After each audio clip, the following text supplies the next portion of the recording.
കഴിഞ്ഞ ദിവസം നമ്മുടെ തൃശ്ശൂര് പ്രത്യേകിച്ച് പറയുകയാണെന്നുണ്ടെങ്കിൽ ഇരിങ്ങാലക്കുട ഒരു വെറൈറ്റി കല്യാണം നടന്നു. ഒരു കർഷക ദമ്പതികളുടെ കല്യാണം, അല്ലെങ്കിൽ കൃഷിയെ ഇഷ്ടപ്പെടുന്ന രണ്ടുപേരുടെ കല്യാണം. കൃഷിയാണ് ഇവരെ ഒന്നിപ്പിച്ചത്. ആ രണ്ടുപേരെയാണ് നമ്മളിന്ന് പരിചയപ്പെടാൻ പോകുന്നത്, ശരത്തും ശ്രുതിയും. നമസ്കാരം. അപ്പൊ കൺഗ്രാചുലേഷൻസ്, ആദ്യത്തെ യാത്ര ഇങ്ങോട്ടാണ് അല്ലേ? Thank you. ശരി, ഈ വെറൈറ്റി കല്യാണത്തിന്റെ പ്രത്യേകത, അതിന്റെ വിഭവങ്ങൾ, അതൊരുക്കിയ രീതി, ഗ്രീൻ പ്രോട്ടോകോൾ സർട്ടിഫിക്കറ്റ് ഒക്കെ കിട്ടിയിട്ടുണ്ട്. അതെങ്ങനെയായിരുന്നു ശരത്? എന്തൊക്കെയായിരുന്നു കല്യാണത്തിന് ഫുള്ളായിട്ടുള്ള സാധനങ്ങൾ എന്ന് വെച്ചാൽ വെൽക്കം ബോർഡ്, നമ്മുടെ ഓലമിടഞ്ഞിട്ടല്ലേ, ഓലമിടഞ്ഞിട്ട് അതിലാണ് വെൽക്കം എഴുതിയിരുന്നത്. പിന്നെ അവിടെ നിന്ന് കഴിക്കുന്ന പ്ലേറ്റുകൾ പാളയാണ്. പിന്നെ അതുപോലെ തന്നെ കുടിക്കുന്ന വെള്ളം മണ്ണിന്റെ ഗ്ലാസ്, പിന്നെ അതുപോലെ ചായയൊക്കെ സ്റ്റീലിന്റെ ഇതിലാണ്. പിന്നെ നമ്മള് വിവാഹവേദി സ്റ്റേജ് മുഴുവൻ വേരുകൊണ്ടാണ് അലങ്കരിച്ചിരുന്നത്. പിന്നെ അതോടൊപ്പം തന്നെ വാഴപ്പിണ്ടിയൊക്കെ വെച്ചിട്ടും അലങ്കരിച്ചിരുന്നു. പിന്നെ വന്ന അതിഥികൾക്കൊക്കെ നമ്മൾ കുറച്ച് തൈകൾ കരുതിയിരുന്നു.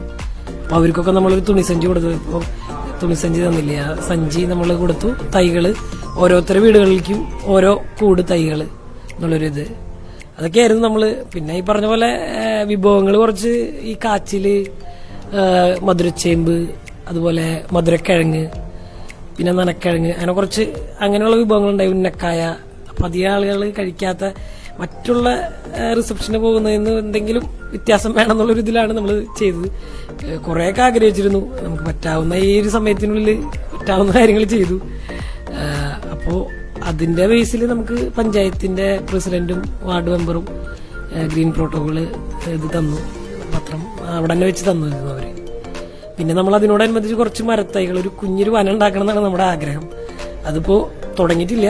അന്നത്തെ ദിവസം തിരക്കായോണ്ട് വെക്കാൻ പറ്റില്ല. ഇനിയിപ്പോ ഞങ്ങൾ എത്തിയിട്ട് വേണം അത് തുടങ്ങാനായിട്ട്. ശരി, ഈ ഇത്രയും പ്രത്യേകതകളൊക്കെ ഒരുക്കിയത് ശ്രുതിക്ക് വേണ്ടിയിട്ടാണ്. അപ്പൊ ശ്രുതി ഇതൊക്കെ ആസ്വദിച്ചോ? സർപ്രൈസിംഗ് ആയിരുന്നോ എന്ന് ചോദിക്കണം. ശ്രുതി? തീർച്ചയായിട്ടും ഞാൻ വലിയൊരു സർപ്രൈസിലായിരുന്നു. ആ ഒരു സമയത്ത് പറഞ്ഞിരുന്നു എന്റെ അടുത്ത് ഇങ്ങനെ ഉണ്ടാവുന്നു, പക്ഷെ ഇത്രയ്ക്കും ഞാൻ എക്സ്പെക്ട് ചെയ്തിരുന്നില്ല. അപ്പൊ അതിന്റെ ഒരു ത്രില്ലിലും സർപ്രൈസിലായിരുന്നു. ശ്രുതി എങ്ങനെയാണ് ശരത്തിനെ പരിചയപ്പെട്ടത്? കൃഷിയിലൂടെ ആണെന്ന് പറഞ്ഞു, അതൊന്ന് കേൾക്കട്ടെ. ഞാൻ ആക്ച്വലി പരിചയപ്പെട്ടത് ഒരു വിത്ത് ചോദിച്ചിട്ട് ഞാൻ വിളിച്ചിരുന്നു. അങ്ങനെയാണ് ഞാൻ പരിചയപ്പെട്ടത്. അപ്പൊ വിത്ത് ചോദിച്ച് വിളിച്ചു, വിത്ത് തരാമെന്ന് പറഞ്ഞു. തന്നില്ല, എനിക്ക് കിട്ടിയില്ല വിത്ത്. പിന്നെ ഞങ്ങൾ ക്ലോസ് ആയി, ഫ്രണ്ട്സായി. അങ്ങനെ നേരിട്ട് കണ്ട് വിത്ത് തരാമെന്ന് പറഞ്ഞു. അങ്ങനെയാണ് ശരിക്കും പരിചയപ്പെട്ട് തുടങ്ങിയത്. പിന്നെ അതിപ്പോ ദാ ഇവിടെ എത്തി നിൽക്കണു. എന്തായാലും ഇവരുടെ കല്യാണത്തിന്റെ വിശേഷങ്ങളൊക്കെ നമുക്കൊന്ന് കാണാം.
എന്തായാലും വളരെ റെയർ ആയിട്ടുള്ള ഒരു ബ്രൈഡും ഗ്രൂമുമാണ് നമ്മുടെ മുമ്പിലുള്ളത്.